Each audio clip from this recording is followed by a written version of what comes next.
नमस्कार मित्रांनो, form life YouTube चॅनलमध्ये आपणा सर्वांचे स्वागत आहे। आजच्या व्हिडिओमध्ये आपण नेटिव्ह गुसबेरी म्हणजेच रानपोपटी या औषधी वनस्पतीबद्दल माहिती घेणार आहोत। हे एक साधारणतः 40 ते 50 सेंटीमीटरपर्यंत वाढणारे असून याची पाने हिरवी असतात आणि याचे फळ हे हिरवे बुडबुड्यासारखे असतात। ते पिकल्यानंतर पिवळे केशरी रंगाचे बनते आणि ते चवीला टमाट्यासारखे लागते। मित्रांनो, ही झाली याची ओळख। आता याचे आपण औषधी गुणधर्म जाणून घेऊया। या रानपोपटी म्हणजेच नेटिव्ह गुसबेरीमध्ये चांगल्या प्रमाणात व्हिटॅमिन सी आणि व्हिटॅमिन ए असते। तसेच हे एक नैसर्गिक ब्लड प्युरिफायर म्हणून काम करते, म्हणजेच आपले रक्त शुद्ध करण्याचे काम करते।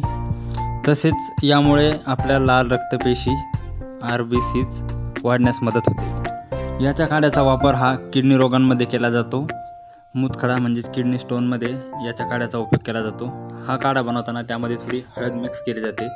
हळद मिक्स केल्यामुळे याचे गुणधर्म आणखी ॲक्टिव्हली काम करतात। याचा उपयोग कॅन्सरमध्ये देखील होतो।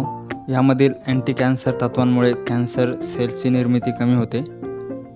तर मित्रांनो, दिलेली माहिती जर आवडली असेल तर एक लाईक नक्की करा आणि चॅनल सबस्क्राईब करायला विसरू नका। भेटूया पुन्हा नवीन व्हिडिओमध्ये। व्हिडिओ बघितल्याबद्दल धन्यवाद।